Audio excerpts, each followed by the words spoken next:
Hello everyone, I'm Doxy Mom and welcome back to my channel.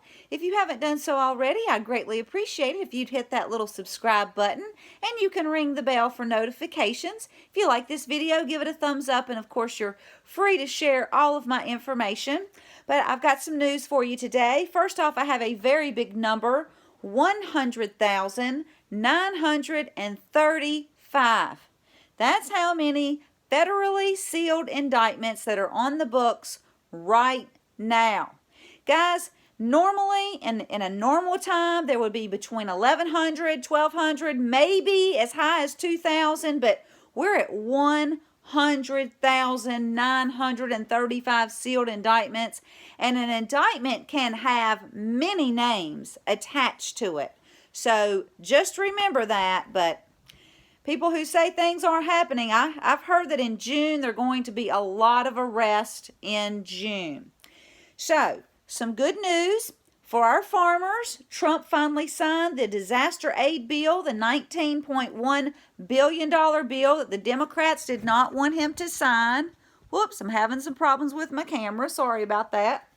And this bill will help farmers in Georgia, Florida, Iowa, and Nebraska, and North Carolina. So we're very, very happy that they're going to get the relief that they need because of the catastrophic storms that went through last year. And more good news, General Flynn has fired his old law team, has hired a new law firm. And guys, just don't worry about General Flynn. He is going to be just fine. Our favorite Anon has already told us that Flynn is safe. I think this has all just been a big part of the plan, things that haven't really they haven't let us in on it, but Flynn's going to be just fine. Also, a great Twitter thread has come out by Brian Cates. If you're on Twitter, you need to be following him. And according to him, Flynn recorded his interviews with the FBI agents. Won't those be interesting when those come out? Now, Brad Pascal, he's our president's social media guy. He reported, "We are expecting 1 million people to arrive at our borders this year alone." And we know that's true because I read you those figures that we had almost 400,000 people in 4 months. And guys, they're getting in, they're bringing children, they're renting children to get in, and then they're passing the children back to get back to the parents. And I mean, it's just a horrible mess. Things need to change. And what we need to do is we need to be writing our congressmen and women, our senators. Just go to Google. They all have a page. You can send them an email and tell them to clean up this mess at the border. This is a major, major crisis. Now, Mexico, they have agreed to send 6,000 troops to their southern border to kind of keep the Guatemalan people from passing through. And anybody that's from Guatemala that is seeking asylum, they have agreed. Mexico has agreed to take them in, and they're also forming new National Guard units.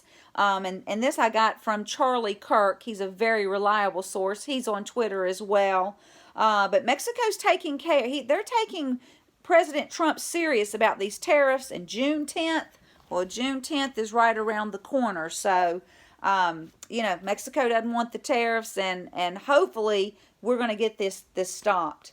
Now, I don't know if you have heard about this, but 2 state senators have been found dead.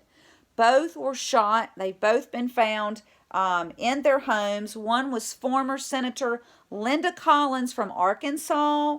A gag order has gone out over this. All of this is very suspicious. But she was looking into a missing funds, $28 million from Arkansas's Child Protection Services. So that may have something to do with why she was shot. We don't know. She's also been tweeting out a lot of controversial things. She's fighting against child trafficking. So we need to keep her family in our prayers. And then the Oklahoma Senator, Jonathan Nichols of Oklahoma, he was shot and found dead on Wednesday inside of his home. And then New York. There has been a New York Police Department chief who allegedly killed himself days before his retirement. I mean, you're getting ready to retire. Why would you do this? Then there was a New York Police Department detective that's gone missing. And apparently both this chief and this detective, they both had something to do with the Wiener laptop, because we knew that people from New York, police officers, had seen what was on that horrific video that was on that laptop. And from what, I haven't seen it, I could have watched it, but when you see something, you can't unsee it. And I just didn't want to watch it, but I've heard the horrible things that are on it. So we need to keep all these people in our prayers, guys. And then I've got good news. Ohio, Mississippi, Kentucky, Georgia, and now Louisiana have all passed the heartbeat bill, which means an abortion cannot be performed after the heartbeat is heard. And most of the time, the heartbeat is heard around the 25th day of pregnancy. So this is wonderful. And of course, Alabama, they completely outlawed all abortions. Now, Mark Taylor prophesied that Roe v. Wade at some point will be overturned in the Supreme Court. And that means the decision of abortions will be sent back to the states. And the states that are going against abortion, these states will be blessed. And the states that are for abortion, well, things are not looking good for them, guys. So you need to be writing your congressmen and women, your senators, and say, hey, we need to get this heartbeat bill passed in our state. And then the Democrats, I'm sorry, guys, my dogs are barking. The Democrats want to remove "So Help Me God" from the House committee oaths. That's a bad move, guys. Very bad. When you take God out of things, that's not good. And then Julian Assange, I want to give you another update. Now, the Gateway Pundit, and I'll link this below, they put out an article where they had pictures of him inside this prison where they have taken him. And in the pictures, I mean, he looks kind of weak. He's lost a lot of weight. But if you read the entire article, it goes on to say that the inmate states that Assange is currently in the hospital wing, like I reported to you, I think a couple of reports ago. And apparently he went through psychological torture when he was in the Ecuadorian embassy for 7 years. They kept him inside. They refused to let him go out, so he wasn't getting the good sunlight, the good vitamin D from the sun. He wasn't getting fresh air or exercise or proper medical treatment. So we have to keep Julian Assange in our prayers. And then President Trump, you just have to love him. He has a new nickname for Nancy, Nervous Nancy. Now, President Trump blast Nancy Pelosi on Laura Ingraham the other night. And guys, everybody's saying, oh, she's drunk, she's drunk. She's not drunk. Nancy Pelosi has dementia. And I said it wrong.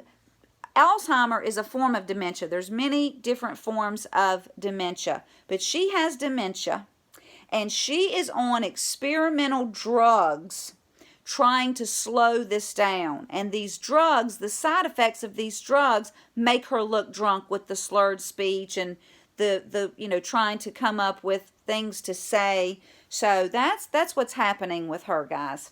And Ilhan Omar broke several state rules and used campaign funds to pay for personal things like travel and her tax returns. So now she is being forced to pay back almost $3,500 to the Omar Committee, and $500 of that is a fine. Now, you know she's on the House Foreign Affairs Committee, and Trump wants her off of that committee. Many people want her off that committee because of her anti-Semitic comments. And She may be in trouble with the IRS from what I'm hearing. And yesterday, our Vice President, Mike Pence, called to have her removed from Congress, as we need to get rid of her. She hates America from everything that I can tell. So in my opinion, she hates America. She doesn't need to be here. AOC, she's just a puppet being used. We got to get these women out of here, guys, because they're anti-American. And then, this is my last thing I wanted to let you know. You know that I watch Pastor David over on His Glory. And today, JFK Jr. came up. Now, he has ex-military intelligence sources, and he gets a lot of great information before anybody else. This is what he said today. He said, one source said that Jr. was not alive, but 3 sources said he was alive, and that they know for sure that his plane was targeted. So if his plane was targeted, they found the bomb, they set this whole thing up, he's gone into hiding, he's been playing parts. Now guys, I can't say this for 100% sure, but it's looking more and more like JFK Jr.'s alive, so we just have to keep praying. Well, I guess I'll end here, guys, because my dogs are getting restless. I had to do this in here tonight because I've had all kinds of problems uploading. I've had problems with my phone today, but I really appreciate you tuning in. And if you like this video, you can just give it a thumbs up. And for now, I'm Doxy Mom, and God bless you all.